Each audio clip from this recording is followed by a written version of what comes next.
이사야 강의, 선지서 강의의 총론을 먼저 말합니다. 본서는 선지서의 원리를 중심하여 그 의의를 밝히 알도록 하여 누구든지 심판의 다림줄인 선지서를 조금도 혼선되지 않고 바로 증거하도록 하는 것을 목적으로 하는 동시에 먼저 선지서의 총괄적인 의의를 다음과 같이 말한다. 이스라엘 말기에 정치와 종교가 부패하고 경제 혼란과 인심 악화가 오는 때에 참된 선지들은 거짓 선지들에게 억울하게 박해를 받을 적에 그들은 눈물 흘려서 나가 전하지 않을 수 없는 자리에서 여호와의 말씀이 묵시로 임할 적에 인류 종말에 될 종교 부패, 정치 부패, 인심 악화, 경제 혼란이 있을 것과 큰 환란이 북방으로부터 올 것을 말했고, 이때 이방과 타협이 있는 사람은 망할 것이고 여호와를 앙망하고 의지하고 보호를 믿고 나가는 사람은 반드시 하나님의 보호가 있어서 새 시대에 간다는 것을 중점을 두고 나타나는 여호와의 말씀을 기록했다. 이와 같이 북방에 재앙이 올 때 그 재앙 속에서 자기 백성을 구원하고 새 시대를 이룰 자는 하나님의 아들 그리스도인 것을 밝히 말했다. 그러므로 목적을 새 시대에 두고 나타난 말씀은 그리스도를 통하여 세계 열방이 하나님께로 돌아오는 일이 있은 다음 이와 같은 시대가 온다는 것을 밝히 말한 것이 선지서라는 것이다. 그러므로 구약 종말에 이스라엘의 부패를 들어서 책망하는 동시에 심판기의 경고가 되었고, 북방 세력이 강하지만 아수르와 바벨론이 망할 것을 들어서 인류 종말에 적그리스도의 강한 세력이 북방에서 오지만 반드시 망한다는 것을 가르치되, 동방 고레스가 바벨론을 멸망시키고 황폐된 예루살렘을 복구한 것 같이 말세에도 동방에서 권세 역사가 나타나서 황폐된 교회를 복구해서 새 시대를 이룬다는 것을 가르친 것이다. 다시 말하면 선지시대의 지명을 들어서 말세 성도와 성도의 대적을 가르쳐 예언한 것이다. 해설: 선지서는 변론적이다. 현 시대에 있는 것을 들어서 말해야 합법적인 변론이다.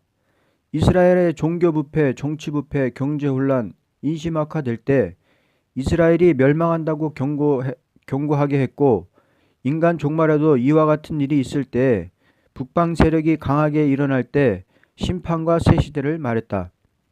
다윗 왕국에 나타난 말씀은 그때 끝나는 것이 아니고 예수님을 통하여 그리스도 왕국으로 끝난다. 성경은 두 번 응하게 되어 있다. 양의 피로 제사하던 선지국가의 역사는 예수를 통하여 지상왕국이 이루어질 것을 예언적으로 보여주었다. 하나님의 말씀을 육적 이스라엘에게만 붙이면 하나님은 유대인의 하나님이지 세계 인류의 하나님이 아니라는 결론이 나온다. 아수르, 바벨론, 야곱, 옛날로만 보면 안 된다. 이스라엘의 부패, 복구 역사 전부 과거의 것으로 돌리면 해석이 되지 않는다. 하나님은 장차 될 일을 말씀하실 때 그때 환경을 들어서 말씀했다. 만일 양의 피로 제사하던 육적 선지국가로 끝을 맺는다면 예수님의 피는 하등 필요가 없다. 예수님의 피로 지상왕국 이루어진다. 이사야의 전편 대지는 하나님의 큰 구원이다. 이사야 목적이 죽어 천당이 아니고 살아서 새 시대이다. 한 사람의 구원이 큰 것이 아니고 몽땅 살아서 새 시대다. 이렇게 되는 데는 메시아 탄생을 말씀했다. 메시아가 와서 세계 인류의 빛이 되고 원수 갚고 새 시대에 온다는 것이다. 이사야 1장의 제목은 경고가 있는 하나님의 사랑. 요절 18절. 1장 1절에서 4절. 유다의 왕들 곧 우시야와 요담과 아하스와 히스기야의 시대에 아모스의 아들 이사야가 유다와 예루살렘에 관하여 본 환상이라. 오 하늘이여 들으라. 오 땅이여 귀를 기울이라. 주께서 말씀하시는도다. 내가 자녀들을 양육하고 육성시켰으나 그들은 나를 거역하였도다. 소도 자기의 주인은 알고 나귀도 자기 주인의 구유를 알건만 이스라엘은 알지 못하고 나의 백성은 깨달지 못하는도다.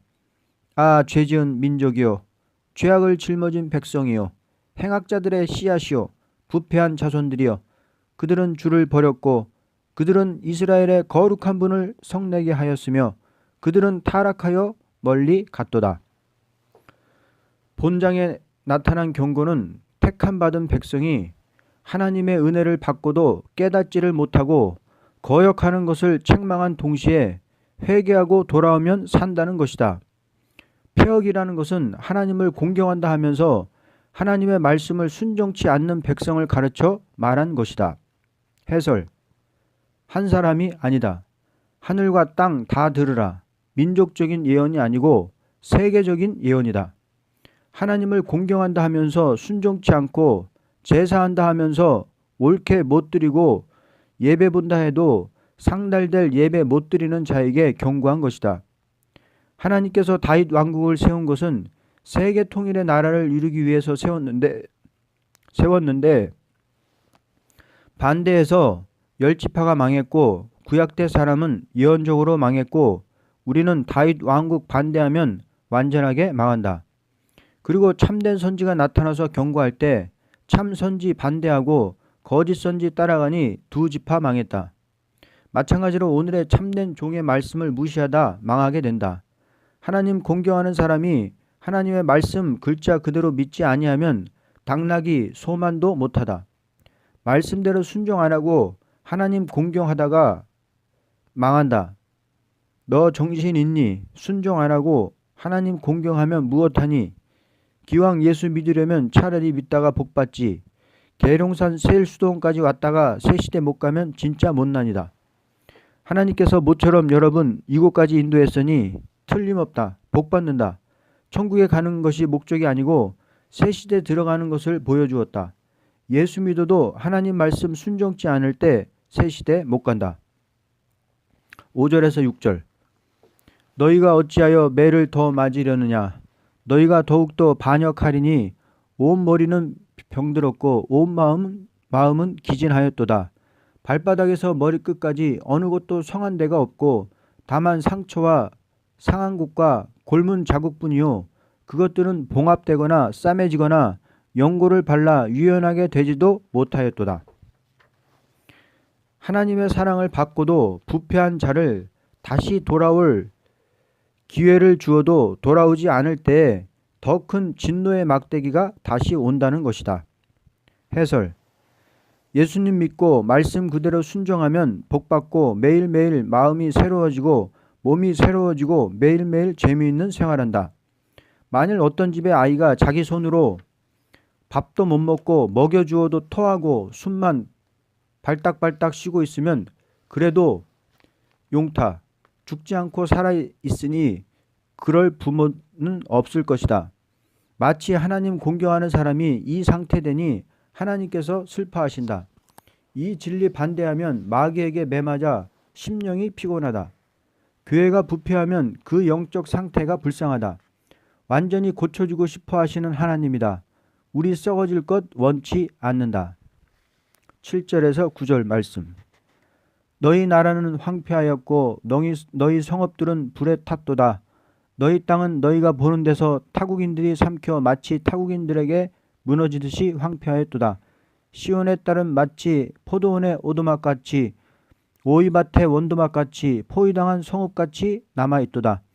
만군의 주께서 우리에게 아주 적은 수의 남은 자라도 남겨두지 아니하셨더라면 우리는 소돔 같았을 것이며 우리는 고모라처럼 되었을 것이다. 하나님은 심판기에 부패한 교회에 대하여 책망하는 말씀은 슬픔의 경고다. 택한 백성이라도 회개치 않을 적에 그 땅은 황무하고 성읍은 불타고 그 토지까지 다 원수에게 삼킨 바 되어 남은 자가 심히 적게 되어 심판날에 구원을 받을 자가 소수라는 것이다. 해설. 육적 이스라엘이 아니고 우리다. 소돔 고모라 같이 불탄다.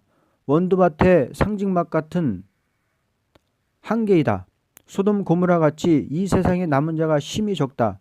우리 수도원에 왔다간 사람만 남은 자 되면 큰 역사이다. 양육의 사랑 깨닫지 못하면 폐역하면 소돔과 고모라 같이 불타버린다. 10절에서 13절 말씀.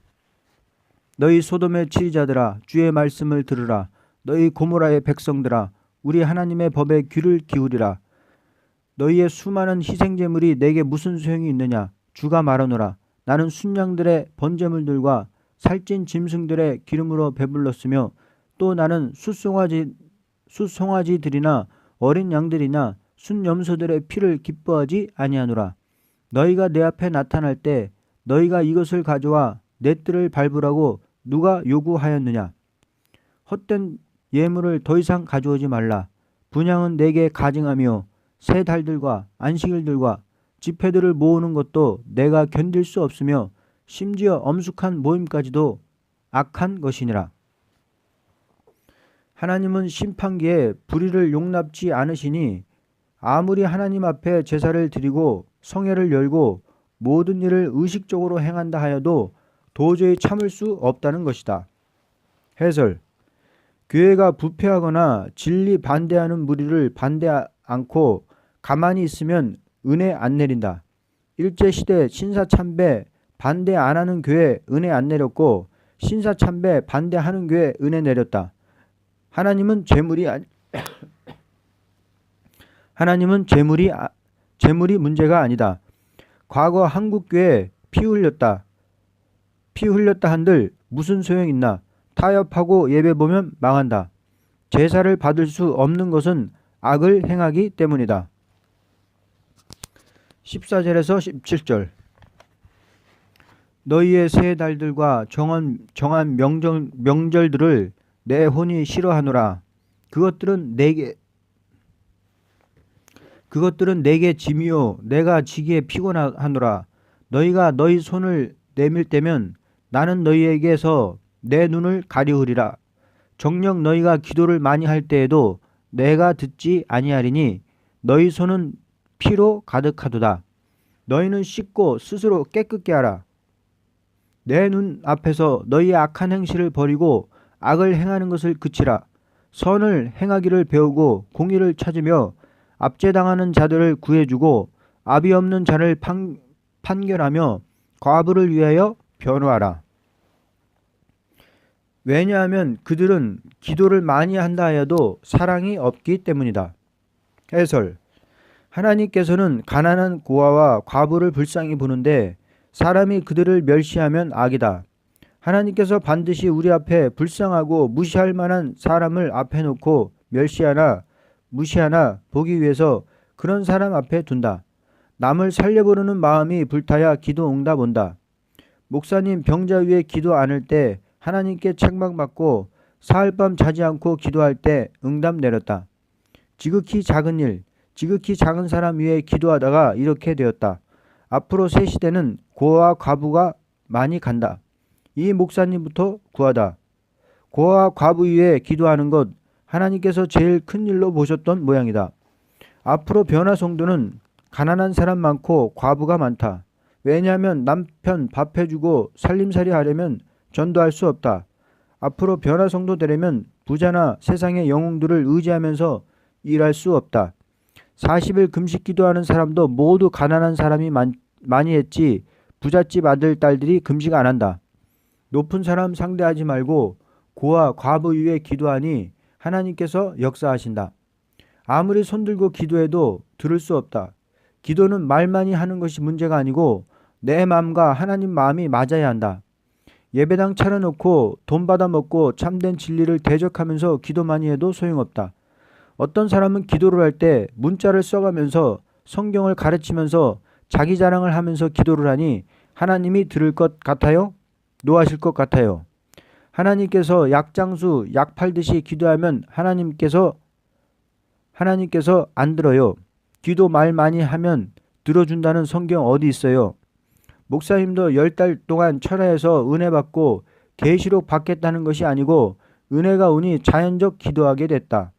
철회할 때도 내가 철회해서 은혜 받겠다는 것이 아니고 은혜 오니 기도하게 된다. 의합된 기도하면 머리만 숙여도 은혜 온다. 예배 봐도 은혜 안 내리면 악업이다. 18절에서 20절. 이제 오라 우리가 서로 변론하자. 주가 말하노니 너희 죄들이 주홍 같을지라도 눈같이 희어질 것이요 진홍처럼 붉을지라도 양털같이 되리라. 너희가 자원하고 순종하면 땅의 풍요함을 먹을 것이나 너희가 거절하고 반역하면 칼에 삼키우리니 이는 주의 입이 그것을 말하였음이라. 하나님은 이와 같이 부패한 자식이라도 회개하고 줄거이 순종한다면 새 땅의 아름다운 소산을 먹게 할 것이요 끝까지 거절한다면 원수의 칼에 맡기겠다는 것이다. 해설. 우리의 죄가 주홍과 같이 진홍과 같이 붉을지라도 변론 듣고 순종만 하면 깨끗게 해주신다. 양털같이 희게 만든다. 구속의 능력을 믿으라. 하나님의 일은 줄거이 순종해야 된다. 순종치 않으면 원수의 칼에 삼키운다. 조그마한 일이라도 즐거운 마음으로 기쁜 마음으로 순종하면 은혜 받는다. 줄거이 일하다가 왕권 받는 것이 주의 종이다. 말세의 역사는 아주 깨끗이 만든다. 제한다. 사한다가 아니다. 제한다. 사한다가 아니다. 누구를 업신여기지 말고 눈물 흘려 전해야 된다. 돌아서면 된다. 21절에서 27절. 신실한 성읍이 어떻게 창녀가 되었는고 그것은 공의로 충만하였고 그 안에는 의가 거하였으나 이제는 살인자들 뿐이로다. 내 은은 찌꺼기가 되고 내 포도주에는 물이 섞였도다. 내 통치자들은 반역을 잘하며 도둑들의 동료라. 모두가 선물을 사랑하며 상을 쫓아 다니는도다. 그들은 압이 없는 자를 판결하지 아니하며 과부의 송사가 그들에게 오지 않게 하는도다. 그러므로 만군의 주 이스라엘에 능하신 분이 말하노라. 아, 내가 내 대적들로부터 나를 편안케 하겠으며 내 원수들에게 내가 복수하리라. 또 내가 나의 손을 내게 돌려 내 찌꺼기를 정결하게 제거하고 내 모든 주석을 없앨 것이요 내가 너의 재판관들을 처음과 같이 너의 상담자들을 시작할 때와 같이 회복시키리니 그런 후에야 너는 의의 성읍이라 신실한 성읍이라 불리리라. 아무리 과거에 신실하던 성읍이요 공평이 충만하고 의리가 있던 자들이라도 부패하여질 적에 심판을 피할 수 없을 것이니 하나님은 모든 원수에게 용서 없이 벌을 내리니만큼 주의 자녀라도 순종치 않을 적에 다 없이 하고 다시 본래와 같이 회복하여 새로운 시대를 이루겠다는 것이다. 해설. 만일 우리가 과거에 신실했다 하더라도 오늘에 부패하면 소용없고 과거에 아무리 더러운 죄인이라도 오늘 용서받고 진실이 충성되이 일하면 오히려 그 사람이 낫다. 과거 신실했는데 창기됐다. 차라리 과거 창기였다 가도 이제 신실해야지. 과거 우리 장로교 참 신실했다. 신앙은 현재가 중요하다. 지금 우리 앞으로 큰 시험은 과거에 기도 많이 하던 사람이 오늘에 와서 기도 못하는 것이다. 나도 과거에 그런 것 다 해봤어 하면서 부끄러운 줄 모른다. 그러나 우리는 매일매일 새로워지고 믿음이 강해지고 은혜가 강하게 내리니 하늘로 올라간다. 이것 정말 교회가 기도하다가 식어지면 큰일이다. 지금 기도 제일 많이 할 때이고 전도 많이 할 때이고 불이 펄펄 타야 한다. 원수 갚는 날에는 아무리 시온이고 하나님의 자녀라도 부패하면 다 없애고 거룩한 자로 원래대로 회복하겠다는 것이다. 몇 사람이 남더라도 혼잣물 완전히 없애버린다. 28절에서 31절. 범죄자들과 죄인들의 멸망은 함께 이루어질 것이요 주를 저버린 자들은 진멸될 것이니라. 이는 너희가 바랐던 그 상수리 나무들로 인하여 그들이 부끄러움을 당할 것이요 너희는 너희가 선정한 동산들로 인하여 치욕을 당할 것이며 너희는 잎이 시든 상수리 나무 같겠고 물 없는 동산같이 될 것임이라.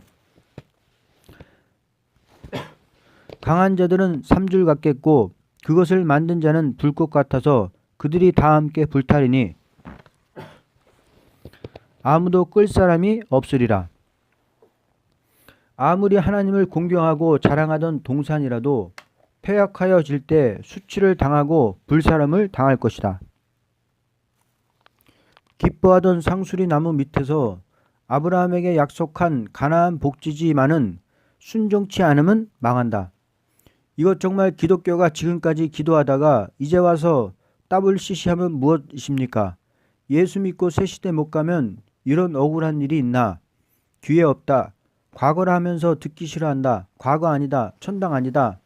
진노의 날 목적. 장로나 집사나 목사나 전도사도 이제부터 더 열심으로 충성하고 절개 있게 굳세게 충성 봉사 더 하시오. 한번 작정하면 다 하시오. 이제 좀 잠잤소? 이제 일어납시다. 좀 쉬던 사람 이제 일어납시다. 분명히 요때가 이사야 1장과 같은 때이니 끝을 바로 맺읍시다. 마음껏 한번 호소해 보자고요.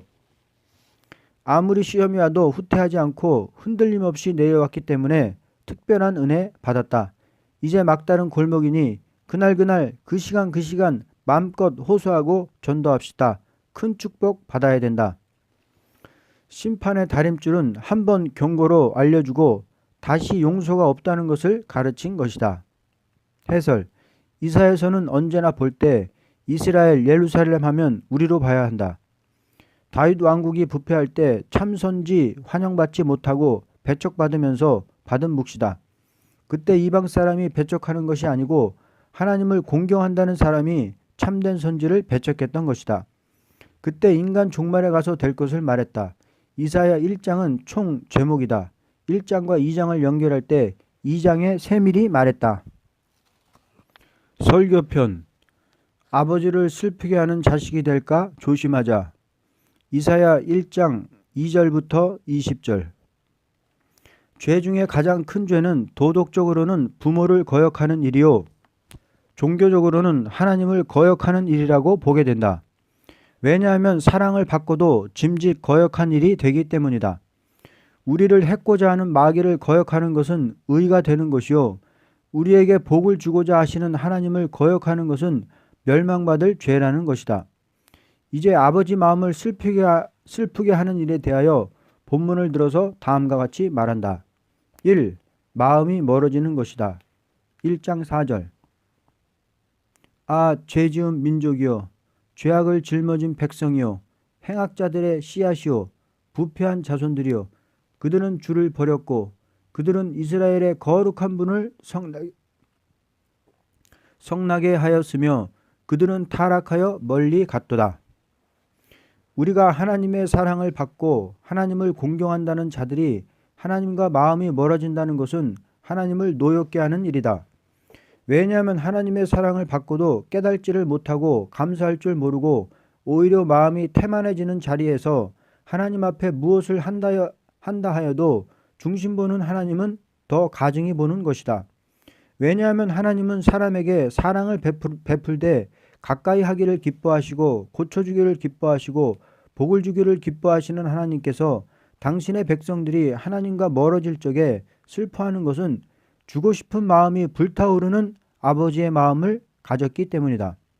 예를 든다면 가슴에 빚어진 젖이 있는데 이것을 주고픈 어머니가 어린 아기를 잃고 슬퍼하듯이 하나님은 충만한 은혜를 가지시고 주고 싶은 마음을 금할 수 없어서 마음이 멀어진 자녀를 향하여 슬퍼하는 경고를 하신 것이 이사야서이다. 2. 불탈 것을 슬퍼하신다. 7절. 너희 나라는 황폐하였고 너희 성읍들은 불에 탔도다. 너희 땅은 너희가 보는 데서 타국인들이 삼켜 마치 타국인들에게 무너지듯이 황폐하였도다. 하나님은 소돔 고모라가 불탈 때도 친히 롯의 가정을 찾아 구원하고자 했지만 순정치 않는 롯의 처를 버린 것 같이 지금 온 세상이 불탈 수밖에 없는 무서운 환란을 앞에 놓고 하나님은 당신의 택한 백성을 건지고자 하여 아무리 기다리고 참고 있어도 짐짓 순종치 않을 때에 하나님은 기뻐서 심판하는 것이 아니고 오히려 슬퍼하는 것이다. 예를 든다면 큰 집에 불이 붙게 되었는데 그 집에 있는 자녀가 도저히 모르고 잠이 들어 있다면 슬피 울면서 그 자녀를 그 불에서 건지고자 하는 심정을 가진 것은 부모의 사랑이다. 이와 같이 하나님께서 가장 슬퍼하는 일은 교회에 다닌다는 사람들이 심령 상태가 병들어 피곤해졌고 상처를 받았고 어찌할 수 없는 자리에 떨어진 것을 볼 때 그대로 있다면 불타는 재앙이 올 때 자기의 자녀들도 같이 죽을 것을 슬퍼하시는 것이다. 아버지를 슬프게 하는 자는 병든 심령을 가진 자라고 보게 된다. 3. 헛된 예배를 드리는 자. 11절부터 14절. 너희의 수많은 희생제물이 내게 무슨 소용이 있느냐? 주가 말하노라. 나는 순양들의 번제물들과 살찐 짐승들의 기름으로 배불렀으며 또 나는 숫송아지들이나 어린 양들이나 순념소들의 피를 기뻐하지 아니하노라. 너희가 내 앞에 나타날 때 너희 손에 이것을 가져와 내 뜰을 밟으라고 누가 요구하였느냐? 헛된 예물을 더 이상 가져오지 말라. 분향은 내게 가증하며 세 달들과 안식일들과 집회들을 모으는 것도 내가 견딜 수 없으며 심지어 엄숙한 모임까지도 악한 것이니라. 너희의 세 달과 정한 명절들을 내 혼이 싫어하노라. 그것들은 내게 짐이요 내가 지기에 피곤하노라. 하나님이 제일 기뻐하는 것이 예배가 신령한 일이요 제일 슬퍼한 것이 예배가 속화된 일이다. 왜냐하면 하나님은 언제나 예배를 통해서 역사하기 때문이다. 하나님은 인생에게 은혜를 내리기를 기뻐하는 신이시니 예배가 상달될 때에 얼마든지 하나님은 아낌없이 은혜를 부어주시는 것이다. 예배라는 것은 완전한 사람이 되어야 하나님이 받으시는 것이 아니요 자기 부족을 깨닫는 예배라면 얼마든지 받으시고 은혜를 내리심으로 예배하는 자들로 만족함을 얻게 하는 것이다. 그런데 오히려 예배하는 시간에 죄를 짓는 것은 도저히 용납할 수 없는 것이다. 4. 외식으로 기도하는 자 15절 너희가 손을 내밀 때면 나는 너희에게서 내 눈을 가리우리라. 정녕 너희가 기도를 많이 할 때도 내가 듣지 아니하리니 너희 손은 피로 가득하도다. 기도하는 것은 아무리 말을 많이 하더라도 중심에 사랑이 없다면 그 기도를 오히려 싫어하시는 것이다. 예를 든다면 어떤 사람이 이치에 맞지 않는 말을 하면서 무엇을 요청한다는 것은 오히려 요청하는 것이 더 수치가 될 것이다. 이와 같이 하나님께 기도한다는 사람들이 횡설수설한다는 것은 오히려 기도를 하지 않는 사람보다도 더 가증한 일이 될 것이다. 금일의 기독교가 사랑이 식어진 마음으로 기도를 오래 한다는 것은 오히려 하나님을 노엽게 하는 일이 될 것이다. 주님께서 기도를 많이 한다는 바리새 교인들을 책망할 때 너희는 사람에게 보이려고 회당과 거리에 서서 기도하는 사람이 되지 말라고 했던 것이다. 골방에 들어가 문을 닫고 은밀한 가운데 살피시는 하나님께 기도할 때 하나님은 갚아주신다고 말씀하신 것이다. 결론. 하나님께서 제일로 슬퍼하는 일은 하나님의 자녀들이 마음이 식어지는 일, 피곤해지는 일, 예배할 때 범죄하는 일, 죄를 숨기고 기도하는 일, 이러한 무리들은 아무리 하나님의 자녀지만 진노의 날에 하나도 남을 수 없다는 것이다. 그러므로 아무리 죄가 주홍같이 붉을지라도 회개하면 흰눈같이 희게 하여 새 땅에 아름다운 소산을 먹게 하기 위하여 심판의 변론을 하는 것이다. 그래도 순종치 않을 때는 원수의 칼에 삼킴을 당할 수밖에 없다는 것이다. 아멘.